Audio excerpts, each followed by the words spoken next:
Assalamualaikum warahmatullahi wabarakatuh. Perkenalkan, nama saya Patika Sari. Saya mahasiswi semester 4 Akademi Keuangan dan Perbankan Mulia Dharma Pratama, Palembang. Pada kesempatan kali ini, saya akan menjelaskan sebuah materi dan mereview jurnal, yang mana video ini saya buat untuk memenuhi tugas ujian akhir semester mata kuliah Manajemen Perkreditan yang diasuh oleh Ibu Evi Dian Kartikasari, Sarjana Ekonomi, Magister Manajemen. Materi yang saya akan bahas pada kesempatan kali ini adalah mengenai pelaksanaan pemberian kredit. Tujuan suatu bank dalam memberikan kredit adalah untuk memperoleh keuntungan maksimal dengan risiko yang minimal. Hal tersebut sangat kontradiktif, sehingga seorang bankir harus mampu menyelaraskan tujuan pengembangan maupun kualitas kredit dengan ketentuan, kondisi likuiditas, dan batasan permodalan demi memperoleh keuntungan yang optimal. Dalam rangka mencapai hal tersebut, seorang bankir harus tepat dan mengajukan permintaan kredit dengan semua informasi yang tersedia, analisis yang dilakukan untuk mengetahui kemampuan peminjaman, dan iktikadnya untuk mengembalikan kredit yang diterima. Dalam pelaksanaan pemberian kredit, ada hal-hal yang dilakukan oleh bank, yaitu mengendalikan risiko kredit, melaksanakan strategi kredit, dan monitoring serta pengawasan kredit.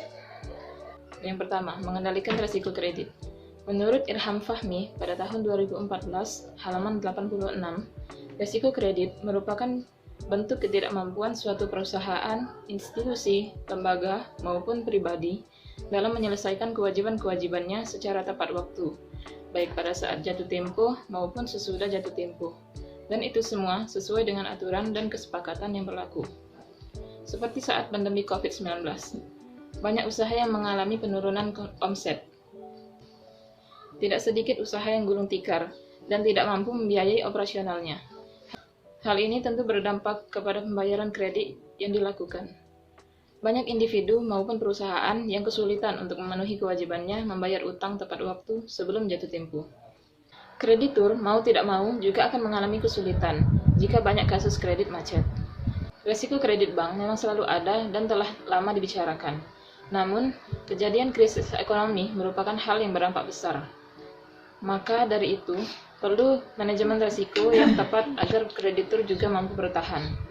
Risiko kredit akan selalu menyertai dalam proses pemberian dan penyaluran kredit, baik kepada perusahaan maupun perorangan. Ada dua faktor yang berpengaruh terhadap besarnya risiko, yaitu besarnya eksposur kredit dan kualitas eksposur kredit. Semakin besar pinjaman, maka akan semakin besar juga eksposur kredit. Sedangkan kualitas eksposur kredit merupakan kemungkinan gagal bayar yang dinilai dari kualitas agunan yang diberikan debitur, yang mana semakin rendah nilai jaminan, maka akan semakin rendah pula kualitas dari eksposur kreditnya. Hal ini berarti akan semakin tinggi risiko yang harus ditanggung. Menurut Irham Fahmi pada tahun 2014, halaman 87, jenis-jenis kredit dibagi menjadi dua, yaitu risiko yang bersifat jangka pendek dan risiko yang bersifat jangka panjang. Risiko yang bersifat jangka pendek adalah risiko yang disebabkan karena ketidakmampuan suatu perusahaan memenuhi dan menyelesaikan kewajibannya yang bersifat jangka pendek, terutama kewajiban likuiditas. Sedangkan risiko yang bersifat jangka panjang adalah ketidakmampuan suatu perusahaan menyelesaikan berbagai kewajiban yang bersifat jangka panjang, seperti kegagalan untuk menyelesaikan utang perusahaan yang bersifat jangka panjang, dan juga kemampuan untuk menyelesaikan proyek hingga tuntas. Prinsip kehati-hatian selalu diutamakan dalam melaksanakan setiap keputusan kredit untuk menciptakan suatu kondisi yang terkontrol dan aman. Salah satu pejabat di lembaga perbankan yang bertanggung jawab dalam keputusan kredit adalah Credit Risk Management atau CRM dan Relationship Management atau RM, di mana dua bagian ini memiliki tanggung jawab masing-masing. Credit Risk Management memiliki tanggung jawab utama dalam bidang mengendalikan risiko kredit, bertanggung jawab mengelola dan menyelesaikan kredit yang bermasalah, bertanggung jawab dalam mengelola portofolio kredit, dan berfungsi dalam menetapkan suatu sistem ukuran penilaian atau parameter scoring system, serta alat-alat analisis yang bisa atau layak digunakan. Tanggung jawab RM, yaitu pada saat ada kredit yang bermasalah, maka memindahkan kelolaannya ke CRM untuk diselesaikan. Dia juga bertanggung jawab atas kelanjutan bisnis atau usaha perbankan dan berkoordinasi dengan CRM dalam memutuskan berbagai persoalan penting. Pengambilan keputusan merupakan salah satu proses dari pemberian kredit. Jumlah maksimum kredit yang diberikan berdasarkan keputusan komite kredit. Komite kredit adalah komite operasional yang membantu direksi bank dalam mengevaluasi atau memutuskan permohonan kredit untuk jumlah dan jenis kredit yang ditetapkan oleh direksi. Keanggotaan kredit ditetapkan oleh direksi sesuai kebutuhan masing-masing bank. Keputusan komite kredit tidak memiliki celah lemah atau cacat untuk digugat balik oleh pihak debitur. Menurut Dahlan Slamet pada tahun 2004, halaman 170 dalam Irham Fahmi tahun 2014, halaman 89, tugas komite kredit adalah meneliti dan menilai permohonan kredit baru yang berjumlah besar. Meneliti dan menilai permohonan perpanjangan kredit dan alasan-alasan atas permintaan tersebut. Meneliti dan menilai semua kredit yang mengalami kemacetan untuk mengetahui dan menentukan sebab-sebabnya. Meneliti apakah semua pemberian kredit tersebut telah sesuai dengan kebijakan perkreditan bank. Memeriksa kelengkapan dokumen kredit dan memeriksa konsistensi perlakuan terhadap permohonan kredit. Default risk merupakan risiko gagal bayar terhadap sejumlah pinjaman kredit yang telah dipinjam. Persoalan default risk sering dialami oleh para debitur pada saat debitur tersebut tidak mampu mengembalikan pinjaman tersebut secara tepat waktu. Penyebab terjadinya default risk yaitu kondisi makroekonomi yang tidak stabil. Contohnya, krisis moneter pada tahun 1998, krisis subprime mortgage di Amerika Serikat, kondisi perang di suatu negara yang mempengaruhi negara di kawasan tersebut, dan lain-lain. Yang kedua, kerugian perusahaan yang terjadi karena faktor menurunnya angka penjualan secara sistematis. Terjadinya korupsi secara besar-besaran yang menyebabkan menurunnya nilai perusahaan di mata publik. Kudeta yang terjadi di negara yang bersangkutan dan kekisruhan yang terjadi di perusahaan tersebut, baik tingkat direksi maupun manajemen, serta karyawan yang meluas pada terhentinya produk dan berpengaruh pada penurunan penjualan perusahaan. Kondisi terjadinya default risk telah menyebabkan timbulnya permasalahan baik di pihak debitur dan juga kreditur. Maka untuk menghindari timbulnya default risk, ada beberapa tindakan yang harus dilakukan, yaitu bagi kreditor akan menaikkan angka jaminan pada tingkat yang benar-benar aman. Menghindari jaminan yang memiliki tingkat resiko, sehingga dengan menerima benda tersebut sebagai jaminan, malah akan menyebabkan perusahaan kesulitan di kemudian hari. 3. Menghindari benda jaminan yang memiliki nilai fluktuasi di pasaran. Pada bagian di mana kreditor melakukan kebijakan dengan menaikkan angka jaminan, telah banyak penelitian yang dilakukan oleh berbagai pihak yang memberikan pembuktian tentang ini. Sebagaimana yang dikemukakan oleh Utoro dan Periwarjio yang menyatakan konsekuensinya pada saat terjadi fluktuasi nilai aset, maka kredit dengan nilai agunan yang besar akan menghasilkan default risk yang rendah. Demikian sebaliknya, terhadap kredit yang tidak didukung dengan nilai agunan yang tinggi, maka akan menghadapi default risk yang lebih tinggi. Hal yang kedua yang dilakukan oleh bank dalam melaksanakan pemberian kredit adalah melaksanakan strategi kredit. Strategi kredit menurut Irham pada tahun 2014 halaman 91 merupakan bentuk keputusan yang diterapkan oleh kreditur dan debitur dalam mengantisipasi berbagai kemungkinan yang mungkin terjadi, baik yang disebabkan oleh risiko internal maupun eksternal. Risiko internal adalah risiko yang berasal dari dalam, misalnya keputusan perusahaan atau bank atau lembaga pemberi kredit.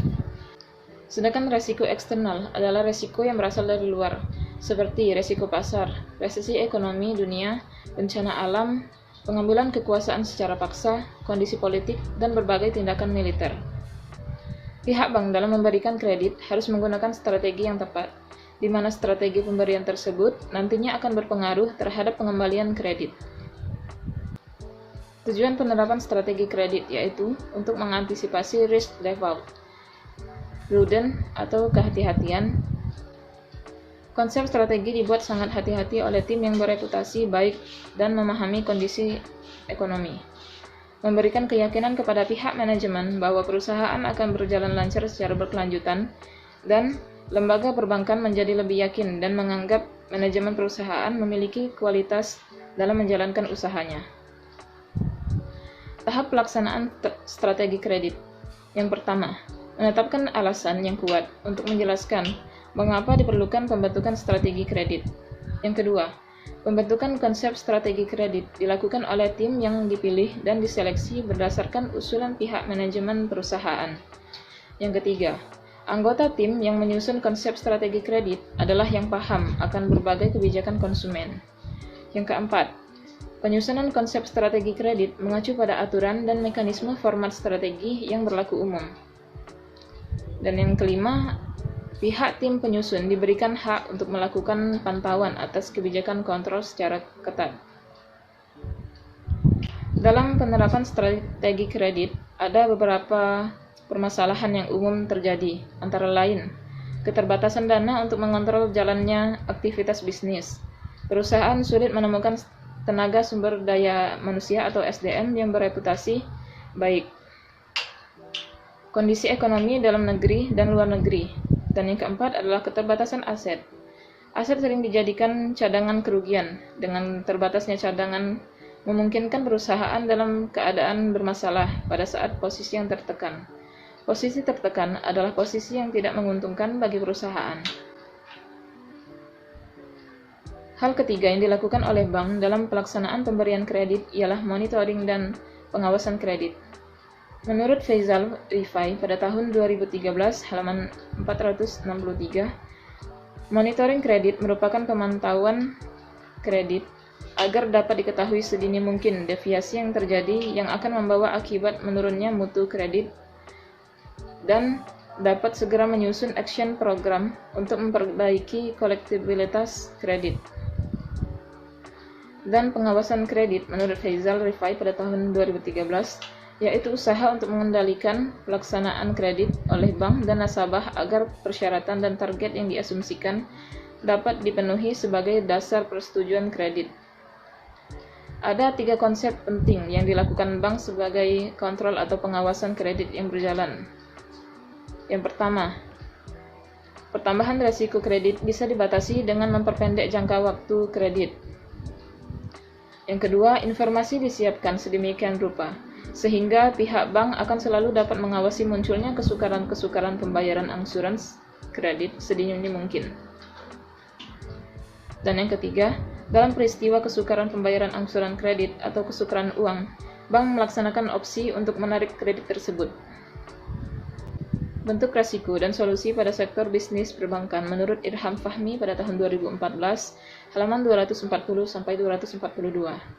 Risiko pada sektor perbankan meliputi kredit macet, debitur meninggal dunia, RAS, risiko portofolio, kejahatan hacker, serta situasi dan kondisi persaingan perbankan dalam dan luar negeri. Kredit macet. Kredit macet adalah situasi di mana seorang debitur atau peminjam tidak bisa membayar cicilan hutang atau kredit. Masalah tersebut bisa terjadi karena di tengah masa cicilan, debitur tidak memiliki dana yang cukup untuk melunasinya, hingga akhirnya mengalami pemangkiran, penundaan, permintaan pemanjangan, dan sebagainya. Hal tersebut tentu akan memberikan efek atau dampak buruk, seperti kreditur akan kekurangan dana, debitur bisa di blacklist, bahkan ancaman terhadap ekonomi negara. Ada beberapa faktor penyebab masalah ini terjadi, antara lain kurangnya perencanaan keuangan oleh debitur dan kreditur yang menawarkan pinjaman terlalu besar. Solusinya adalah dengan melakukan penaksiran kredit dengan teliti dan detail agar dihasilkan keputusan kredit yang layak. Yang kedua, debitur meninggal dunia. Apabila terjadi resiko ini, maka kredit dilakukan hapus buku.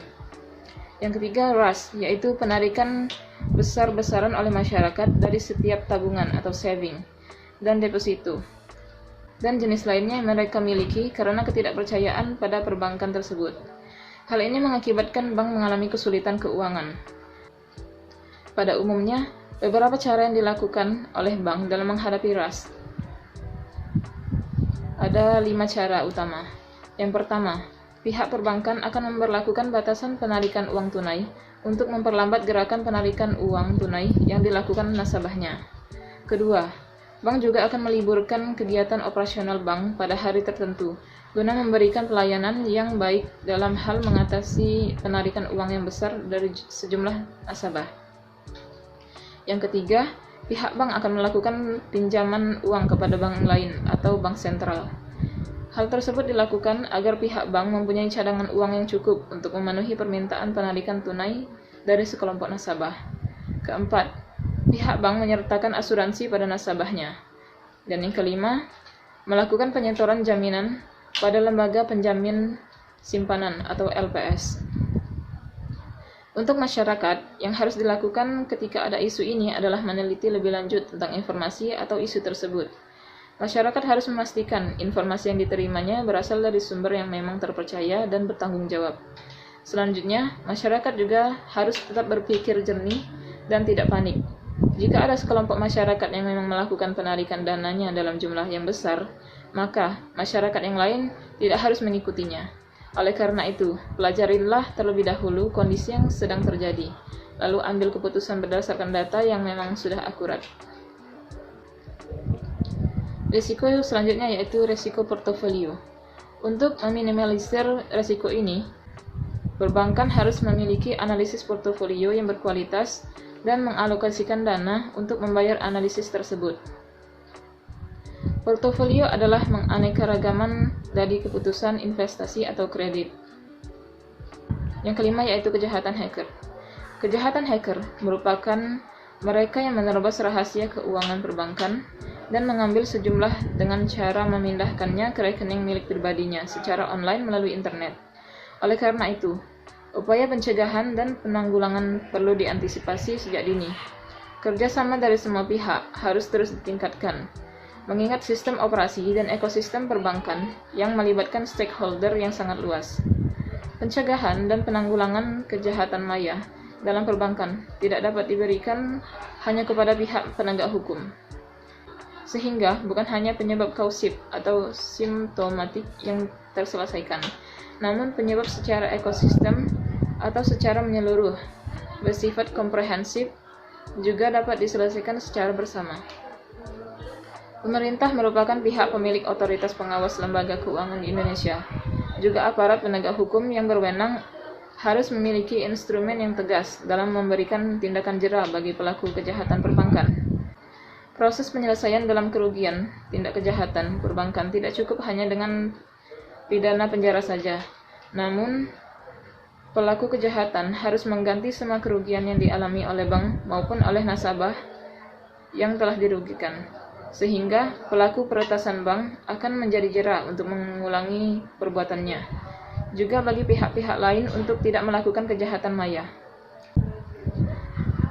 Dan risiko yang keenam yaitu situasi dan kondisi persaingan perbankan dalam negeri dan luar negeri. Solusi sebagai tindakan antisipasi risiko sektor perbankan. Yang pertama, penciptaan lingkungan yang fair. Mempertegas kepemilikan atas asas manfaat, misalnya, ketentuan boleh atau tidak pihak asing masuk ke semua pasar. Yang kedua, pembatasan tegas pihak asing tidak masuk pada pasar microfinance. Yang ketiga, bank perlu diklasifikasi berdasarkan gerak aktivitasnya, misalnya bank perumahan, bank infrastruktur, dan bank perkreditan rakyat. Nah, seperti yang saya katakan pada awal tadi, saya juga akan mereview sebuah jurnal penelitian yang tentunya berhubungan dengan materi yang telah saya bawakan. Jurnal yang saya review berjudul Aktivitas Pemberian Kredit Usaha pada PT Bank Perkreditan Rakyat Batang Kapas. Jurnal OSF Preprints, halaman 1-10, tahun Februari 2019. Penulisnya yaitu Meliza Afriani dan Ratna Widiawati. Reviewer Patikasari, saya sendiri. Nomor induk 2020-020-019 pada tanggal 8 Juli 2022. Abstrak. Jurnal yang berjudul Aktivitas Pemberian Kredit Usaha pada PT Bank Perkreditan Rakyat Batangkapas ini berisi tentang meneliti pengelolaan kredit, perkembangan perkreditan, dan kolektibilitas perkreditan pada PT BPR Batangkapas. Abstrak atau bagian pendahuluan yang disajikan penulis hanya menggunakan bahasa Inggris atau bahasa internasional. Secara keseluruhan, isi dari abstrak atau bagian pendahuluan ini langsung menuju ke topik pembahasan yang dibahas dalam jurnal ini, yang menurut saya pembaca menjadi mudah memahami jurnal ini. Pengantar pada jurnal ini menjelaskan tentang perbedaan antara BPR dengan Bank Umum. Sejak berlakunya Undang-Undang Nomor 7 Tahun 1992 dan telah diperbaharuinya menjadi Undang-Undang Nomor 10 Tahun 1998, jenis bank yang diakui secara resmi hanya terdiri dari dua, yaitu Bank Umum dan Bank Perkreditan Rakyat. BPR atau Bank Perkreditan Rakyat didefinisikan oleh Undang-Undang Nomor 10 Tahun 1998 Pasal 1 tentang perbankan, yaitu Bank Perkreditan Rakyat adalah bank yang melaksanakan kegiatan usahanya secara konvensional atau berdasarkan prinsip syariah yang dalam kegiatannya tidak memberikan jasa dalam lalu lintas pembayaran. Perbedaan BPR dan Bank Umum adalah kegiatannya lebih terbatas dan tidak boleh menerima simpanan dalam bentuk giro, ikut clearing, dan melaksanakan transaksi valuta asing atau falas, serta tidak menyediakan jasa dalam lalu lintas pembayaran. Sebagai lembaga yang memberikan fasilitas kredit, maka PT BPR Batangkapas akan memperoleh pendapatan utama berupa bunga kredit dan pendapatan lainnya. Dengan konsekuensi, akan menanggung berbagai resiko. Artinya, bank menderita kerugian jika fasilitas yang telah dinikmati oleh debitur tidak dapat diterima oleh bank tepat pada waktu jatuh tempo. Oleh karena itu, bank membutuhkan berbagai kebijaksanaan dalam penyaluran perkreditan, serta berusaha mengurangi resiko kredit, seperti mengasuransikan kredit tersebut pada pihak asuransi dan analisa yang cermat terhadap calon debitur sebelum kredit dicairkan dan pengawasan kredit untuk direalisasikan. Metode penelitian. Penelitian ini dilakukan dengan membaca beberapa buku-buku ilmiah dan tulisan-tulisan yang berkaitan dengan pembahasan yang dilakukan dan peninjauan langsung objek penelitian untuk meneliti hasil data primer. Dalam menganalisis data, menggunakan analisis data kualitatif yang menjelaskan secara deskriptif mengenai aktivitas pemberian kredit usaha pada PT BPR Batangkapas. Tujuan penulis melakukan penelitian ini adalah untuk mengetahui dan memahami proses dalam pelaksanaan pemberian, pengawasan, dan perkembangan kredit pada PT BPR Batangkapas. Landasan teori. Pengertian Bank Perkreditan Rakyat atau BPR menurut Hasibuan pada tahun 2004 adalah bank yang tidak memberikan jasa dalam lalu lintas pembayaran, yang dalam pelaksanaan kegiatan usahanya dapat secara konvensional atau berdasarkan prinsip syariah. Bank Perkreditan Rakyat menerima simpanan hanya dalam bentuk deposito berjangka, tabungan, dan bentuk lain yang dipersamakan dengan itu. Pengertian kredit menurut Hasibuan adalah kredit berasal dari bahasa Italia credere yang artinya kepercayaan, yaitu kepercayaan dari kreditor bahwa debiturnya akan mengembalikan pinjaman beserta bunganya sesuai dengan perjanjian kedua belah pihak. Kredit juga merupakan penyediaan uang atau tagihan yang dapat dipersamakan dengan itu, berdasarkan persetujuan atau kesepakatan pinjam-meminjam antara bank dengan pihak lain yang mewajibkan pihak peminjam untuk melunasi hutangnya setelah jangka waktu tertentu dengan jumlah bunga imbalan atau pembagian hasil keuntungan. Definisi kredit juga merupakan semua jenis pinjaman yang harus dibayar kembali bersama bunganya oleh peminjam sesuai dengan perjanjian yang telah disepakati. Hasil penelitian. 1. Pelaksanaan dalam pemberian kredit. Pertama, permohonan kredit. Permohonan kredit harus diajukan secara tertulis dengan menggunakan format yang telah ditentukan oleh BPR Batangkapas yang isinya memuat informasi lengkap mengenai kondisi pemohon atau calon nasabah. Di samping mengajukan permohonan kredit, calon debitur juga harus memenuhi beberapa kriteria dan syarat yang telah ditentukan. Yang kedua, pemeriksaan permohonan kredit. Pemeriksaan permohonan kredit diidentifikasikan melalui pemeriksaan keabsahan pemohonan dengan kelengkapannya, pemeriksaan administrasi, dan diikuti dengan pemeriksaan tentang keadaan benda jaminan, letak, luas, batas-batasnya, dan lain-lain yang dirasa perlu. Sedangkan untuk badan usaha, bank melakukan pemeriksaan kelayakan terhadap berbagai aspek. Yang ketiga, analisa kredit. Adapun analisis pemberian kredit yang dilakukan oleh BPR Batangkapas meliputi analisis 5C, yaitu waktu atau karakter, capacity, capital, condition of economy, dan collateral. Yang keempat, persetujuan kredit. Apabila sudah dilakukan analisis kredit, selanjutnya adalah persetujuan kredit. Dalam tahap persetujuan kredit, bank mengambil keputusan atas permohonan kredit disetujui atau ditolak. Yang kelima, realisasi kredit. Realisasi kredit diberikan setelah disetujui kreditnya oleh pejabat bank yang berwenang dengan membuka rekening tabungan di PT BPR Batangkapas. Pencairan atau pengambilan uang dari rekening sebagai realisasi dari pemberian kredit dapat diambil sesuai ketentuan dan tujuan kredit yang akan digunakan oleh debitur. Yang keenam, pengawasan kredit. Setelah kredit diberikan, maka tugas PT BPR Batangkapas selanjutnya adalah dilakukan pengawasan kredit yang mencakup upaya memeriksa kredit yang diberikannya. Yang kedua adalah perkembangan kredit.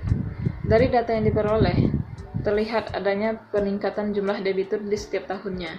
Ini berarti masyarakat telah menaruh perhatian dan kepercayaan pada BPR Batangkapas dalam pemberian kredit usaha rakyat atau KUR.